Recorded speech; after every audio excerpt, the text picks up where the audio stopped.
خواتین، اللہ تعالیٰ ہمارا جمع ہونا قبول فرماوے، اور اس کہنے سننے کو خصوصاً ہمارے لیے اور عموماً پوری امت کے لیے مغفرت و ہدایت کا ذریعہ فرماوے۔ قرآن شریف میں اللہ رب العزت فرماتے ہیں بعد اعوذ باللہ من الشیطان الرجیم بسم اللہ الرحمن الرحیم وَذَكِّرْ فَإِنَّ الذِّكْرَىٰ تَنفَعُ الْمُؤْمِنِينَ۔ مفہوم اور خلاصہ یہ ہے آیت پاک کا کہ اے نبی جی آپ سمجھاتے رہیے، سمجھانا ایمان والوں کو نفع دے گا۔ کون کہہ رہا ہے؟ اللہ رب العزت کہہ رہے ہیں۔ بات 100% نہیں 1000% پکی ہے۔ تو اے نبی جی آپ سمجھاتے رہیے، خطاب حضور سے ہے اور حکم پوری امت کے لیے ہے کہ آپ ایک دوسرے کو دین کی بات، اللہ کی بڑائی، اللہ کی قدرت، اللہ کی طاقت، جنت، جہنم، آخرت سمجھاتے رہیے۔ یہ سمجھانا ایمان والوں کو نفع دے گا۔ کیا نفع ہوگا؟ کہ ہر ایمان والے کے دل میں، ہر ایمان والی کے دل میں اللہ رب العزت نے جو ایمان کا نور رکھا ہے، ایمان کی چنگاری رکھی ہے، یہ نور بڑھے گا۔ جیسے کوئی انگارہ ہے، اس کو ہوا دینے سے وہ شعلہ بن جاتا ہے، آگ بھڑکتی ہے، ایسے ہی اللہ کی بڑائی بولنے سے، اللہ کی بڑائی سننے سے اللہ نے جو ہمیں ایمان کا نور دیا ہے وہ بڑھتا ہے، اور پھر بڑھتا ہوا ایمان اعمال پہ ڈالتا ہے۔ ایمان بڑھنے کی علامت کیا ہے؟ کہ اللہ تعالیٰ کی رضا والے اعمال زندگی میں زندہ ہو، اور اللہ تعالیٰ کی ناراضگی والے کاموں سے کراہیت پیدا ہو، دوری پیدا ہو۔ یہ ایمان کے بڑھنے کی علامت ہے۔ اور جب اعمال اچھے ہوتے ہیں زندگی کے اندر تو پھر اللہ تعالیٰ کی طرف سے رحمتوں کے فیصلے، برکتوں کے فیصلے، سکون و چین کے فیصلے اللہ پاک فرماتے ہیں۔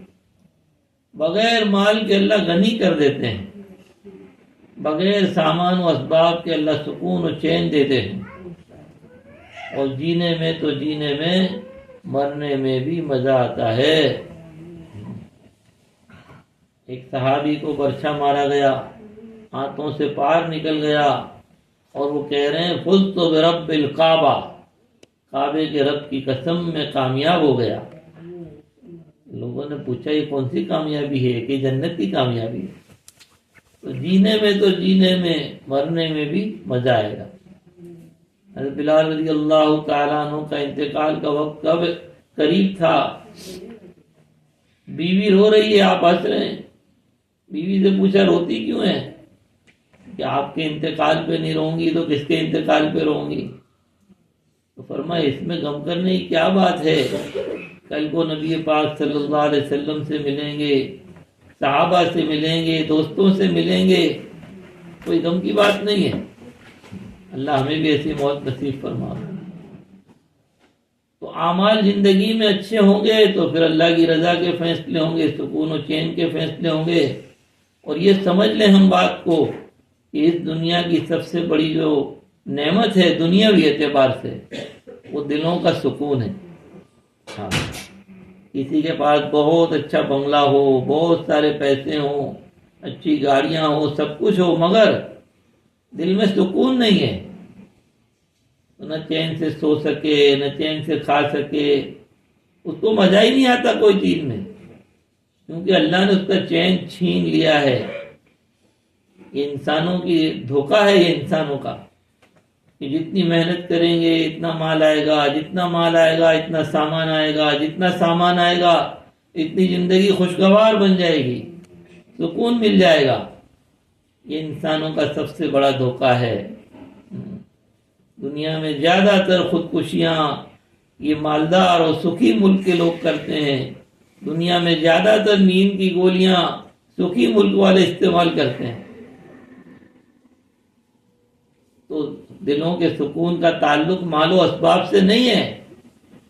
قرآن پاک میں اللہ تعالیٰ فرماتے ہیں الا بذکر اللہ تطمئن القلوب۔ الا، جیسے کسی کو ہم اس کا کھبا پکڑ کے، کندھا پکڑ کے کہیں سنو میں کیا کہہ رہا ہوں، کان کھول کے سنو اس بات کو۔ الا، اچھی طرح تم یہ بات سمجھ لو بذکر اللہ تطمئن القلوب، اللہ کے ذکر میں وہ خوبی و خاصیت ہے کہ اس سے دلوں کو سکون ہو جاتا ہے۔ دلوں کا سکون اللہ کی یاد میں ہے۔ تسبیح بھی اللہ کا ذکر ہے، قرآن بھی اللہ کا ذکر ہے، نماز بھی اللہ کا ذکر ہے، ہر بھلا کام اللہ کا ذکر ہے۔ کل المطیع ذاکرون، ہر اطاعت کرنے والا، ہر اطاعت کرنے والی اللہ کی یاد میں ہے۔ تو دلوں کا سکون تو اللہ کی یاد میں ہے، اس کے علاوہ کہیں ہے ہی نہیں، تو پھر ملے گا کیسے؟ ایک آدمی ایک مثال دی ہے سمجھنے کے لیے کہ بھئی رات کا وقت ہے اور باہر جو اسٹریٹ لائٹ ہے اس کے نیچے ایک آدمی کچھ تلاش کر رہا تھا۔ دوسرا بھائی آیا، اس کا دوست کو پوچھا کہ بھئی کیا کر رہے ہو؟ کہ یار میری سونے کی انگوٹھی گر گئی ہے، میں ڈھونڈ رہا ہوں۔ اس نے کہا اچھا بھائی میں بھی آپ کی، تو اس نے کہا کہ بھئی گری تھی کہاں؟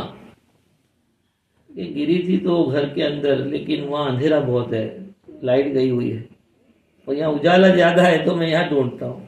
اس کے دوست نے کہا ارے بے وقوف، جہاں گری ہے وہیں ملے گی، دوسری جگہ اجالے میں تھوڑی ملے گی۔ بس اللہ ہمیں سمجھا دے، ہم بھی کچھ ایسے ہی بے وقوف ہیں کہ دنیا کی چمک دمک میں ہم سمجھ رہے ہیں کہ سکون تو یہاں پہ ہے، وہ بھاگ رہے ہیں۔ دلوں کا سکون اللہ نے اپنی یاد میں رکھا ہے۔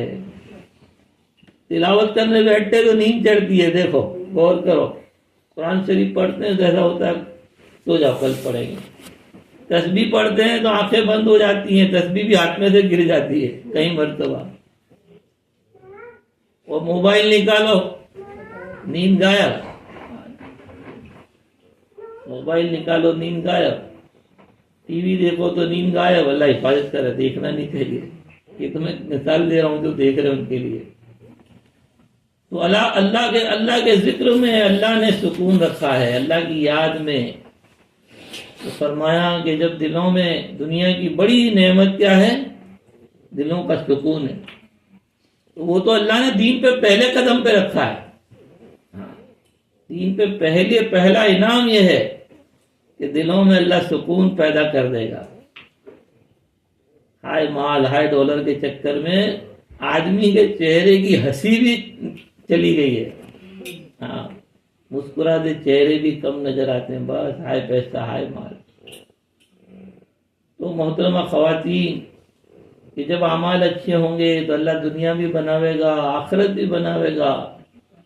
آخرت تو پھر اللہ پاک فرماتے ہیں کہ آخرت تو متقی لوگوں کے واسطے ہے۔ کیا مطلب؟ کافروں کے لیے نہیں ہے، ارے ہے تو ان کے لیے بھی، لیکن آخرت کی نعمتیں ابد الآباد کی، یہ تو متقی لوگوں کے لیے جو اللہ سے ڈرنے والے ہیں، اللہ کے سامنے کھڑے ہونے کی ان کو فکر ہے، اس کی تیاری میں، اس کی جستجو میں لگے ہوئے ہیں کہ نہ معلوم کب بلاوا آ جاوے، تیاری کر لو، نہ معلوم کب دل کی دھڑکن رک جائے، نہ معلوم کون سی سانس آخری سانس ہو، نہ معلوم کون سا دن آخری دن ہو، نہ معلوم کون سی رات آخری رات ہو، تیاری کر لو، توبہ میں جلدی کر لو۔ بہت سارے لوگ رات کو سوتے ہیں، صبح ان کو ہلا کے دیکھا تو انتقال ہو گیا تھا، پتہ نہیں کب گزر گئے، پتہ ہی نہیں چلا، آخری رات ہوتی ہے۔ بہت سارے لوگ صبح گھر سے جاتے ہیں، شام کو ان کا جنازہ آتا ہے، وہ نہیں آتے،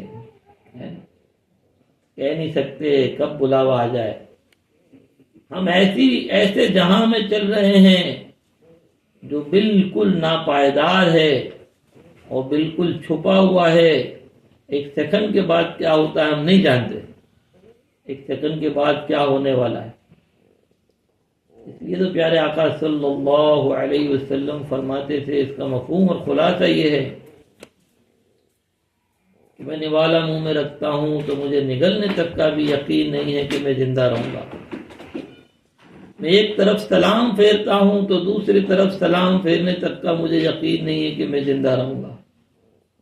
اپنی موت کو اتنا قریب سمجھتے تھے۔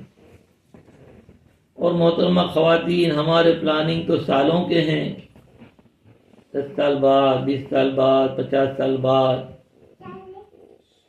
یہ مطلب نہیں ہے کہ آپ اچھی تدبیر نہ کریں، تدبیر کریں لیکن پرائیورٹی آخرت کو دیں، پہلے نمبر پر آخرت کو رکھیں۔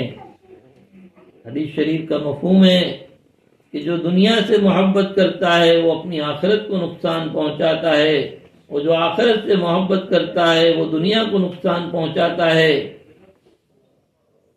کیا کریں کہ ترجیح دو اس چیز کو جو ہر حال میں باقی رہنے والی ہے، اس چیز پر جو ہر حال میں چھوٹنے والی ہے۔ کہ دنیا اور آخرت تراجو کے دو پلڑوں کی طرح ہے، ایک جھکے گا تو دوسرا در ہوگا، دونوں ایک ساتھ نہیں جھک سکتے۔ آخرت کی کوشش کریں گے، دنیا کا ظاہر میں نقصان ہوگا ہوگا ہوگا،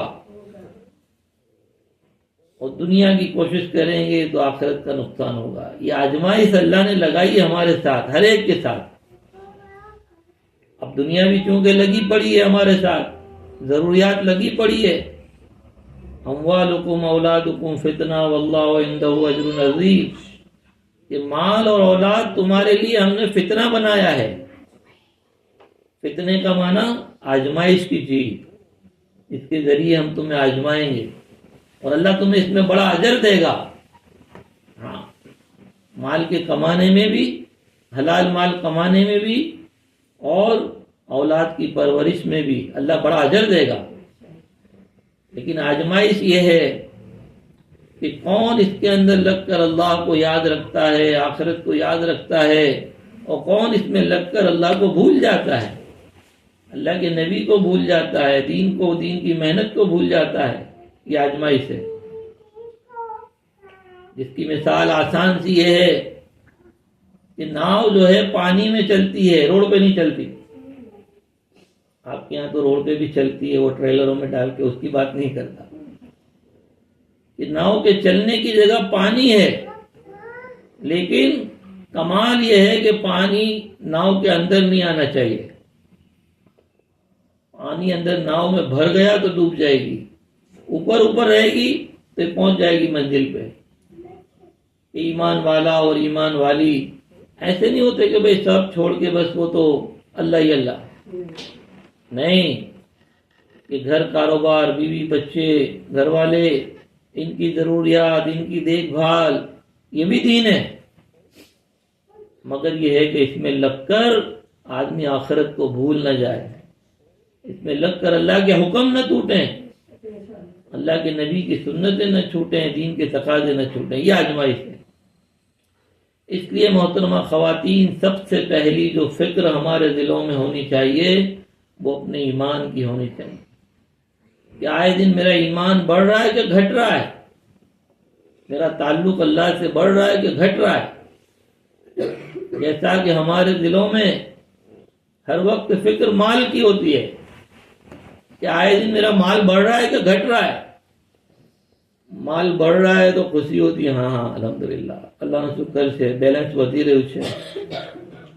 مال کا لیول، بینک بیلنس ڈاؤن ہونا چالو ہو جاوے، چہرے کی ہنسی چلی جاتی ہے، کھانے پینے میں مزہ چلا جاتا ہے، ارے بولے وہ خرچو થઈ રહ્યો છે، ٹینشن થઈ જાય છે۔ تو جیسے اللہ تعالیٰ خود فرماتے ہیں کہ آدمی مال کی محبت میں بہت پکا ہے، آدمی جو ہے مال کی محبت میں بہت پکا ہے۔ تو جیسے ہمارے دلوں میں مال کی فکر ہے، اللہ کرے اس سے زیادہ ایمان و اعمال کی فکر آ جائے۔ ہاں، اس کی یہ محنت ہے، دعوت کی محنت کیا ہے؟ ایمان بنانے کی محنت ہے۔ زبان کا بول دل کا یقین بنے، اس کی محنت ہے۔ زبان پہ ہے لا الہ الا اللہ محمد رسول اللہ صلی اللہ علیہ وسلم، اللہ ہی سے ہوتا ہے، اللہ کرنے والا ہے، اللہ کے نبی صلی اللہ علیہ وسلم اللہ کے سچے رسول ہیں، ان کے طریقوں میں کامیابی ہے کہ دل کا یقین بنے، کہ زبان کا بول جس دن دل کا یقین بنے گا، اس دن یہ آنکھیں حرام دیکھنا چھوڑ دے گی، اس دن یہ کان حرام سننا چھوڑ دیں گے، اس دن یہ زبان حرام کھانا اور حرام بولنا چھوڑ دے گی۔ ایک حدیث کا خلاصہ ہے، پیارے آقا صلی اللہ علیہ وسلم فرماتے ہیں کہ خدا کی قسم، حدیث پاک کا خلاصہ ہے، خدا کی قسم تم میں سے کوئی شخص اس وقت تک مومن نہیں ہو سکتا جب تک کہ اس کی خواہشات اس دین کے تابع نہ ہو جائے جس کو میں لے کر آیا ہوں۔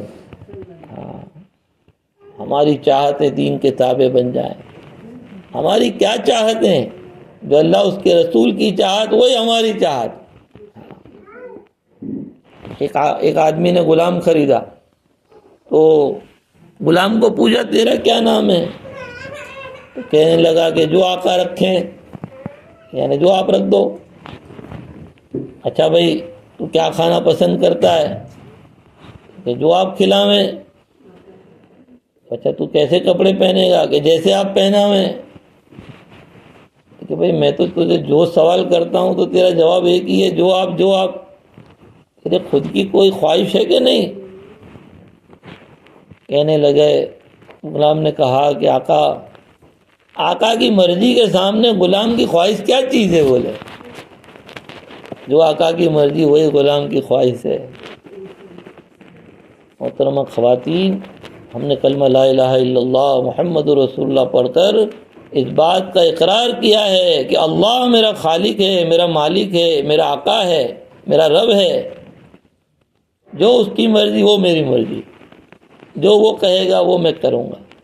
میرے نبی صلی اللہ علیہ وسلم میرے سردار ہیں، آپ جو فرمائیں گے میں وہی کروں گا، میں وہی کروں گی۔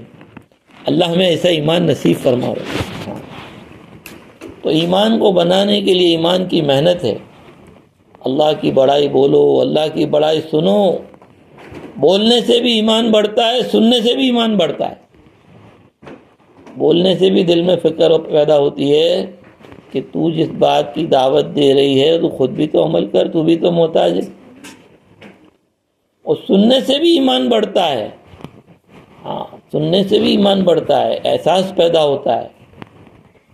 تو جیسے روزانہ کھانا کھاتے ہیں، کبھی اکتاتے نہیں ہیں، 50 سال سے کھا رہے ہیں، اسی طرح دین کی بات کہنے اور سننے سے کبھی اکتانا نہیں چاہیے۔ تعلیم کے حلقوں میں اس طرح بیٹھنا جیسے 3 دن کا بھوکا کھانے کی طرف متوجہ ہوتا ہے، جیسے ہوٹل کے باہر فقیر ہمارے ملکوں میں بیٹھتے ہیں کہ ابھی کوئی نکلے گا تو مجھے کھلائے گا کچھ یا پیسے دے گا۔ اس سے زیادہ ہم محتاج ہیں۔ کوئی بڑے مولوی صاحب آ گئے تو بیان سننے چلے گئے، اور کوئی نہیں آیا تو نہیں، ایسا نہیں۔ کوئی بھی ہو، اللہ رسول کی بات ہے سننے کی، طلب کے ساتھ سنیں گے تو اللہ تعالیٰ دلوں میں اتاریں گے اس حدیثوں کا، اس بات کا نور اللہ دل میں داخل کرے گا۔ تو اہتمام سے اجتماعات کی شرکت، تعلیم کی شرکت یہ بہت ضروری ہے۔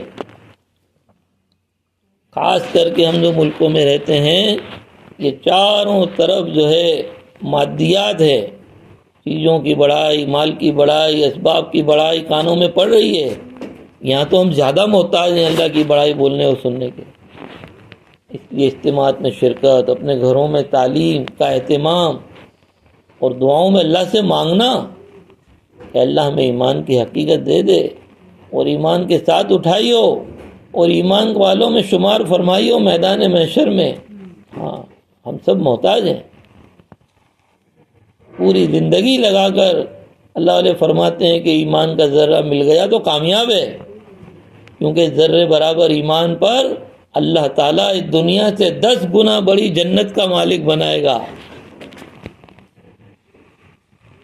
امریکہ کا گرین کارڈ مل جاتا ہے، سٹیزن بن جاتا ہے تو آدمی پھولے نہیں سماتا ہے۔ ارے بھائی، امریکہ میں موت نہیں آتی کیا؟ امریکہ میں ہاسپٹلیں نہیں ہیں، قبرستان نہیں ہے۔ یہ بھی ٹیمپرری مکان ہے، یہاں سے بھی نکلنا ہے۔ جنت تو اللہ نے ایسی بنائی ہے کہ وہاں بیماری نہیں۔ جنت کے داخلے پر فرشتے 3 خوشخبریاں دیں گے جنت میں داخل ہونے والوں کو، وہ تینوں دنیا میں ممکن نہیں ہے۔ پہلی خوشخبری دیں گے تم ہمیشہ جوان رہو گے، تمہیں کبھی بڑھاپا نہیں آئے گا۔ دنیا میں لاکھ کوشش کرو، جوانی سے چلی جاتی ہے۔ دوسرا، ہمیشہ صحت مند رہو گے، کبھی بیماری نہیں آئے گی، دنیا میں ممکن نہیں، ہر ایک کو کچھ نہ کچھ بیماریاں آتی ہیں۔ اور تیسرا، ہمیشہ زندہ رہو گے، کبھی موت نہیں آئے گی۔ سبحان اللہ۔ یا تو چاہے لاکھ تم جم جوائنٹ کرو، ہیلتھ سنبھالو، وائٹامن کھاؤ، بٹ ایک دن تو جنازہ اٹھنا ہی اٹھنا ہے، یہ بات طے ہے۔ تو ایسی دنیا سے کیا دل لگانا جہاں سے نکلنا ہی نکلنا ہے۔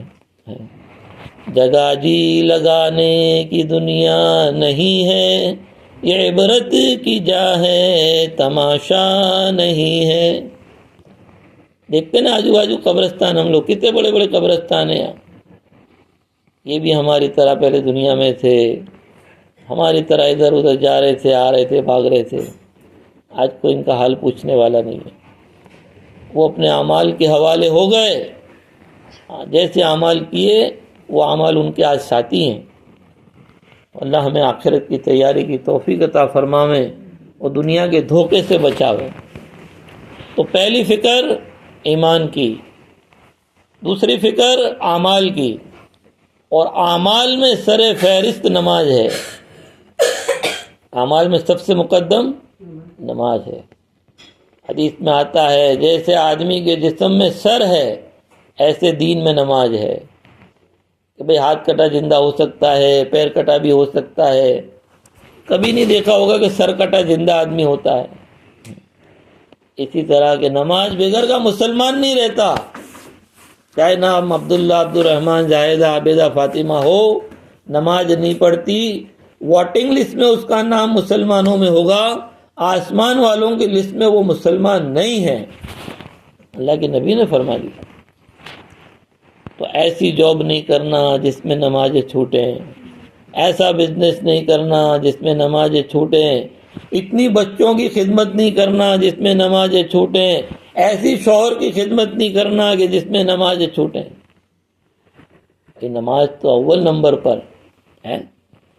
ایک لڑکی کو جو ہے شادی کا موقع تیار کر رہے ہیں، رو رہی ہے کہ بیٹا کیا ہوا، کہ آپ مجھے چھوڑو، میرا نماز کا وقت ہو رہا ہے۔ اس کے لیے نماز کا انتظام کیا گیا۔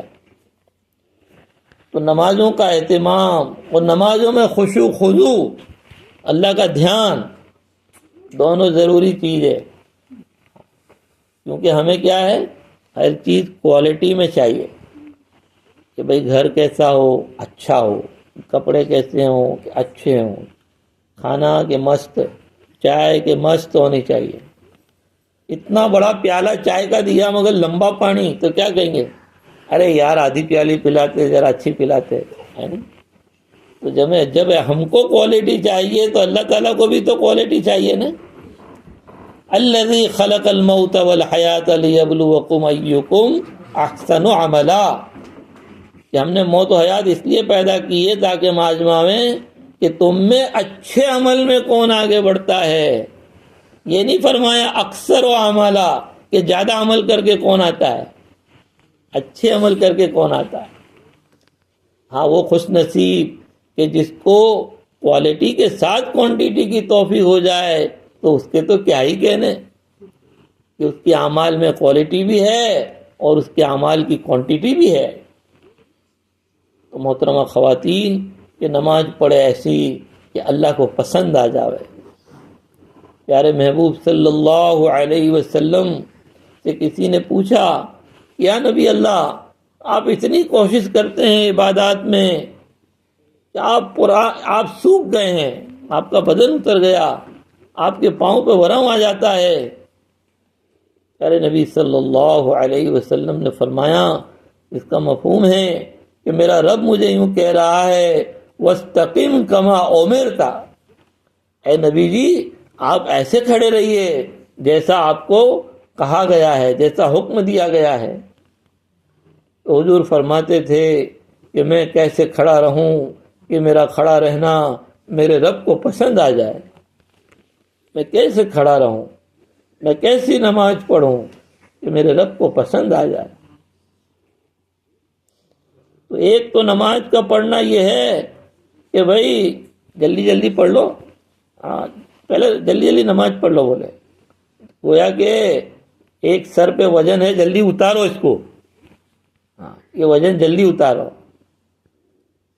تو ایک نماز کا انداز یہ ہے محبت والا، آدمی کو کسی سے محبت ہوتی ہے، مثال کے طور پہ کسی لڑکی کا رشتہ کہیں ہو گیا ہے کسی لڑکے سے، اب وہ بات کر رہے ہیں، حالانکہ بات کرنی نہیں چاہیے نکاح سے پہلے، وہ کر رہے ہیں، اب دیکھو کیسی لمبی لمبی کھینچتے ہیں یہ، کبھی ایک کونے میں بیٹھ کے کبھی وہ کونے میں، کیا کھایا نے، کہاں گئے تھے نے، آدھا آدھا گھنٹہ نے، ایک ایک گھنٹہ، مزہ رہا ہے۔ تو جس سے محبت ہوتی ہے اس سے بات کرنے میں مزہ آتا ہے، جس میں مزہ آتا ہے وہ کام آدمی سکون سے کرتا ہے، اور جس میں مزہ نہیں آتا جلدی بتاؤ بھائی،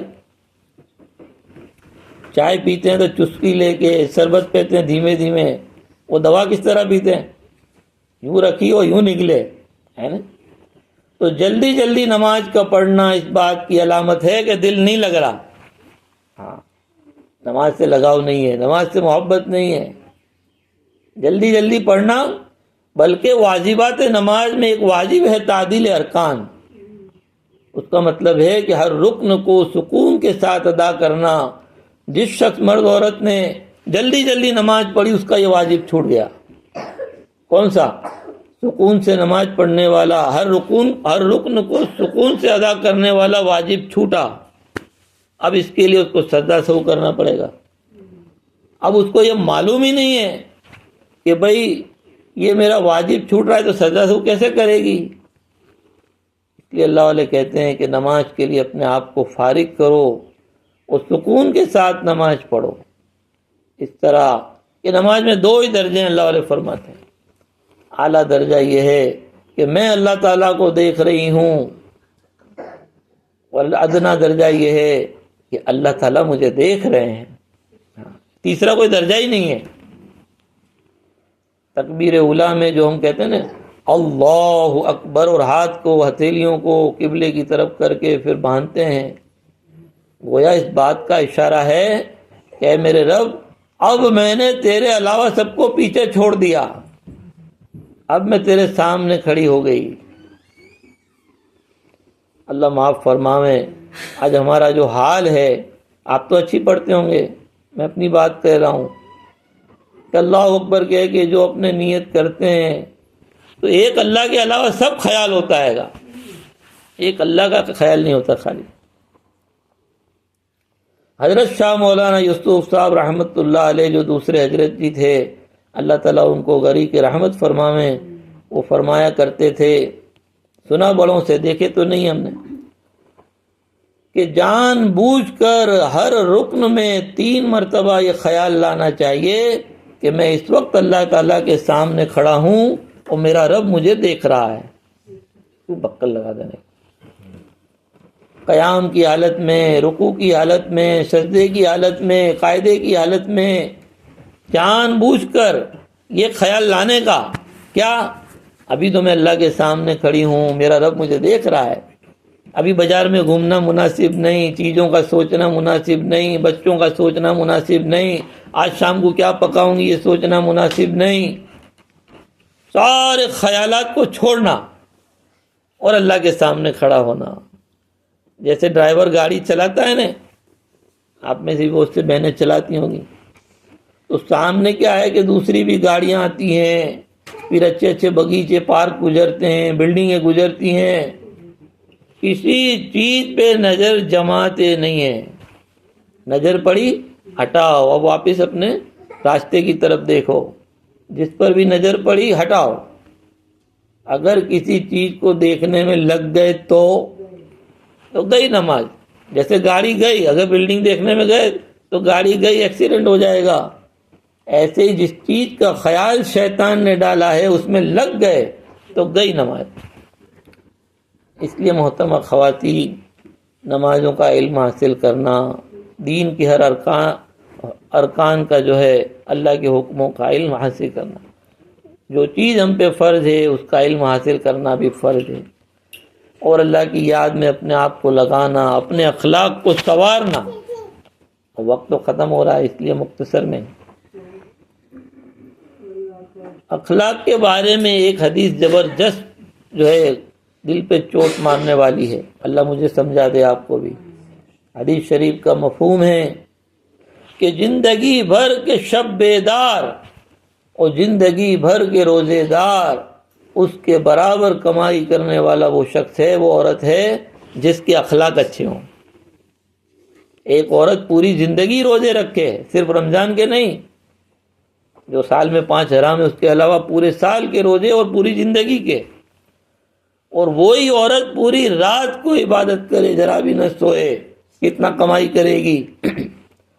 اس کے برابر کمائی کرنے والی دوسری عورت وہ ہے جس کے اخلاق اچھے ہوں۔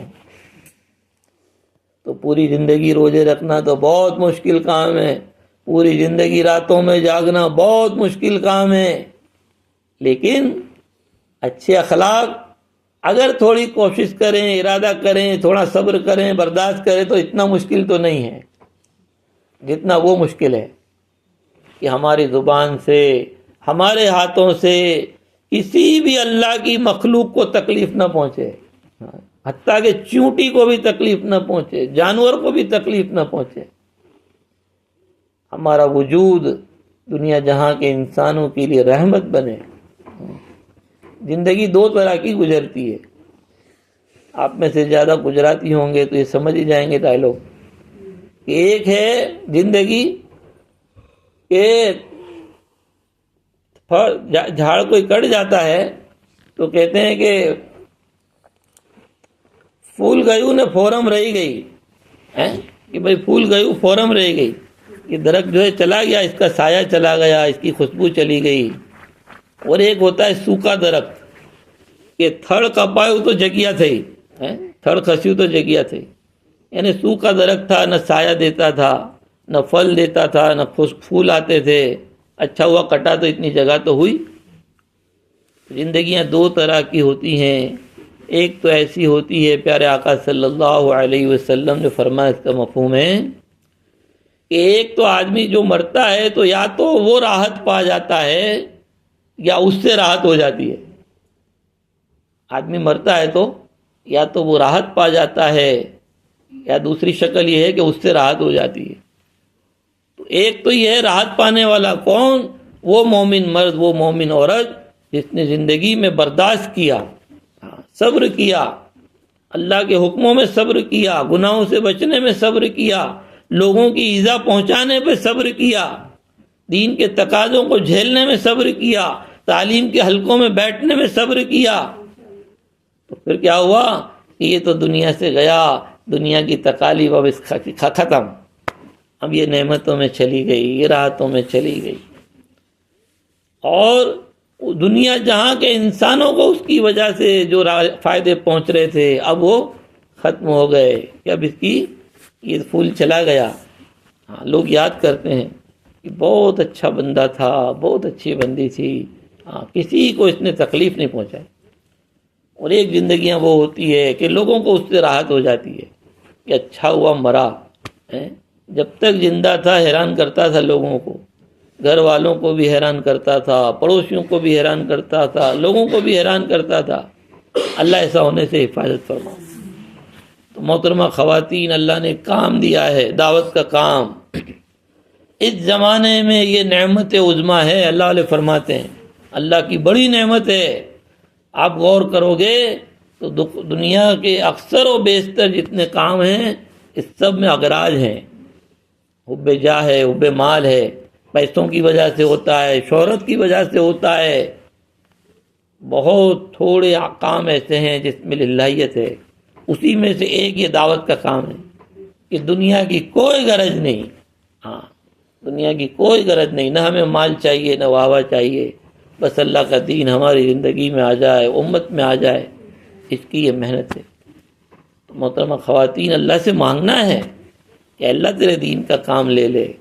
اللہ جس سے کام لینے کا فیصلہ کرتے ہیں تو صلاحیتیں بھی اللہ دیتے ہیں، سہولتیں بھی اللہ دیتے ہیں، اسباب بھی اللہ پیدا کرتے ہیں، نبیوں کو نبی اللہ نے بنایا، صحابہ کو صحابہ اللہ نے بنایا، ولیوں کو ولی اللہ نے بنایا۔ ہم اللہ سے مانگنے والے بن جائیں۔ ہم تو بہت کمزور ہیں، مگر اللہ کی ذات بڑی قدرت والی ہے۔ اللہ سے مانگیں گے، ہمارے دل کی گہرائی میں اگر سچا ارادہ ہے تو اللہ ہم سے کام لے لے گا۔ حضور کے امتی کی صرف یہ شان نہیں ہے کہ صرف اپنا اللہ اللہ کر کے دنیا سے چلی جائیں۔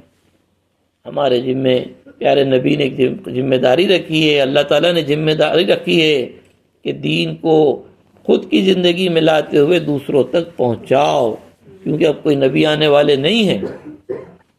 ایک آخری قصہ کہہ کے بات کو ختم کرتے ہیں انشاءاللہ۔ ایک صحابی ایک جنگ کے موقع پر آئے، وہ کہنے لگے یا نبی اللہ میں بھی چلنا چاہتا ہوں آپ کے ساتھ جہاد میں۔ حضور نے پوچھا کیا کرو گے آپ؟ یا نبی اللہ کچھ نہیں تو میں مجاہدین کے اونٹ چراؤں گا۔ کہ ٹھیک ہے چلو۔ اب جو ہے وہ ساتھ میں چلے، اور اللہ کے نبی صلی اللہ علیہ وسلم نے ان کو وہی کام دے دیا، اونٹ چرانے کا۔ جہاں بھی پڑاؤ ڈالتے تھے تو وہ سب کے اونٹوں کو چرانے جاتے تھے۔ اب جو جس جنگ میں جا رہے تھے وہ جنگ ختم ہو گئی، اور پھر بہت سارا مال غنیمت آیا، اس میں سے حضور صلی اللہ علیہ وسلم نے سب کے حصے جو ہے تقسیم کیے، اور اس صحابی کا جو اونٹ چرانے والے تھے ان کا بھی حصہ 2 صحابہ کے ساتھ بھیجا کہ جاؤ یہ ان کو پہنچا دو۔ جب ان کا حصہ لے کر جو ہے مال غنیمت کا وہ 2 صحابی پہنچے تو انہوں نے لینے سے انکار کر دیا۔ کہا بھائی کیوں نہیں لے رہے؟ تو کہنے لگے کہ میں تو اس لیے نہیں آیا تھا مال غنیمت کے لیے۔ کہ اچھا پھر آپ کیوں آئے تھے؟ کہ میں تو اس لیے آیا تھا کہ کسی انجانی جگہ سے کوئی تیر آتا اور مجھے یہاں گلے پر لگتا صرف، اور میری سہرگ جو ہے کٹ جاتی اور میں اللہ کے راستے میں شہید ہو جاتا۔ انہوں نے واپس آ کر حضور سے ساری کارگزاری کہی کہ وہ صحابی تو ایسا کہہ رہے ہیں۔ پیارے آقا صلی اللہ علیہ وسلم نے فرمایا اس کا مفہوم ہے کہ اگر وہ اپنے ارادے کا سچا ہے تو اللہ اس کے ارادے کو سچ کر کے دکھا دے گا۔ تھوڑے دن گزرے تھے، انجانی جگہ سے تیر آیا، وہیں لگا جہاں انہوں نے اشارہ کیا تھا، اور وہ شہید ہو گئے۔ پیارے آقا صلی اللہ علیہ وسلم نے فرمایا کہ وہ اپنے ارادے کا سچا تھا، اللہ نے اس کے ارادے کو سچ کر کے دکھا دیا۔ اللہ علیہ فرماتے ہیں اپنے دلوں کی سچائی کو اللہ کے سامنے پیش کرو۔ ان ملکوں میں ہم مال و اسباب کی چیزوں کے اور راحتوں کی نیتوں کے ساتھ نہ رہیں کہ بھئی اس ملکوں میں اچھی سے اچھی گاڑیوں میں پھرنے ملیں، اچھا کھانے ملیں، اچھے گھروں میں۔ ان ملکوں میں بھی اللہ کے دین کی نیتوں کے ساتھ رہنا کہ اللہ یہاں بھی اللہ کے دین کو زندہ کر دے، اللہ مجھ سے کام لے لے، تو پھر اللہ ایسے اسباب پیدا کرے گا۔ تو اللہ کا شکر ہے، اللہ کا کرم ہے کہ مردوں کے ساتھ مستورات کی جماعتیں بھی نکلتی ہیں۔ ہمت کریں۔ بھئی ایک زمانہ تھا کہ بچے چھوٹے تھے، دودھ پیتے تھے، اب نہیں جا سکتے، اب تو بچے بڑے ہو گئے، اب نانی دادی کے پاس رہ سکتے ہیں، ماموں کے پاس، چچا کے پاس رہ سکتے ہیں۔ ہمت کریں، ترتیب بنا، اپنے گھر والوں کی تشکیل کرے۔ اللہ نے عورتوں کو یہ ملکہ دیا ہے کہ وہ جو ٹھانتی ہے وہ کر گزرتی ہے۔ 5 منٹ بتا رہے، 4 سے بس 5 منٹ۔ عورتیں جو ہیں اللہ نے جسم کے اعتبار سے تھوڑی مردوں سے کمزور بنائی ہے، لیکن اس کا ارادہ جو ہے مردوں سے زیادہ ہے پکا۔ علماء فرماتے ہیں کہ مسلمان ہونے کے بعد، کلمہ پڑھنے کے بعد مرتد ہو گئے ایسے مردوں کے قصے ہیں، ایک بھی عورت کا قصہ نہیں ہے کہ جو مسلمان ہوئی پھر مرتد ہو گئی۔ وہ جو ٹھانتی ہے وہ کر گزرتی ہے۔ ہم اس بات کا ارادہ کریں کہ اپنے گھروں میں دین کو زندہ کریں گے اور ہم اللہ کے راستے میں نکلیں گے، گھر والوں کو اس کے لیے تیار کریں گے۔ جیسے گھومنے پھرنے کے لیے، ادھر ادھر جانے کے لیے ارادے کرتے ہیں، پھر وہاں جا کے آتے ہیں، اللہ کے راستے میں نکلنے کے ارادے کریں اور گھر والوں کو اس کے لیے ابھاریں، تیار کریں، اپنے بچوں کو اس کے لیے تیار کریں، گھروں میں تعلیم کا اہتمام کریں۔ اللہ تعالیٰ مجھے بھی عمل کی توفیق عطا فرماوے، آپ حضرات کو بھی عمل کی توفیق عطا فرماوے۔ پہلے دعا کر لیں، کوئی تشکیل کرے، پہلے تشکیل دعا کر لیتے ہیں، پھر آپ لوگ تشکیل کر کے ناموں کا پرچہ بھیج دینا مسجد میں۔ درود شریف پڑھ اللہم صلی علی محمد وعلی آل سیدنا مولانا محمد مبارک وسلم جزا اللہ عنا محمد ما هو اہلہ صلی اللہ علیہ وسلم۔ اے اللہ ہمارے گناہوں کو معاف فرما، ہمارے خطایا سے درگزر فرما۔ اے اللہ تیری نعمت ایک رات دن کھاتے رہے اور تیری نافرمانیاں کرتے رہے، زندگی کا بڑا حصہ غفلت میں گزرا ہے، معاف فرما دے۔ اے اللہ زندگی کا بڑا حصہ تیری ناشکری میں گزرا، معاف فرما دے۔ اے اللہ بقیہ زندگی ہمیں صحیح گزارنے کی توفیق عطا فرما۔ اے اللہ تیری سچی محبت عطا فرما، تیرے نبی صلی اللہ علیہ وسلم کی سچی محبت عطا فرما اور تیرے راستے کی محبت عطا فرما۔ یا اللہ دین پر چلنا آسان فرما، دین کی محنت کرنا آسان فرما۔ اللہ ہم تیرے بہت کمزور و ضعیف بندے ہیں، بندیاں ہیں۔ اے اللہ تو مدد نہیں کرے گا تو ایک قدم بھی نہیں چل سکتے۔ اے اللہ ایک بچہ چلنا سیکھتا ہے تو گرنے سے پہلے اس کی ماں اس کو سنبھال لیتی ہے۔ اے اللہ ہم نے در دین پہ چلنے کے اور دین کی محنتوں کے ارادے کیے ہیں۔ اے اللہ تو ہمیں دنیا کے زلزل میں گرنے سے سنبھال لے، نفس و شیطان کے قیدی بننے سے حفاظت فرما لے اور دین پر چلنا آسان فرما، دین کی محنت کرنا آسان فرما۔ اے اللہ ہر قدم پر تیری مدد کو شامل حال فرما، تیری رضا والی زندگی نصیب فرما، تیری رضا والے اعمال کا شوق نصیب فرما، تیری ناراضگی سے حفاظت فرما، ناراضگی والے کاموں سے حفاظت فرما، اس کی کراہیت ہمارے دلوں میں پیدا فرما۔ اے اللہ ہم دنیا میں جہاں بھی رکھے رہیں ایمان کی سلامتی کے ساتھ رکھ، اور اے اللہ دین کی محنت کے ساتھ رکھ، اور جب موت آئے تو ہمیں تیرے راستے کی مبارک موت عطا فرما، کلمے والی موت عطا فرما، پیارے نبی والے غم کے ساتھ جینے کی اور پیارے نبی والے غم کے ساتھ مرنے کی توفیق عطا فرما۔ دنیا کی محبت، مال کی محبت دلوں میں سے نکال دے، اعمال کی محبت، اعمال کا شوق عطا فرما، نمازوں کا اہتمام نصیب فرما، تیری یاد میں والہانہ مشغول رہنے والا بنا، پیارے نبی صلی اللہ علیہ وسلم والے اخلاق عطا فرما، ہر عمل میں ہمارا خلوص پیدا فرما۔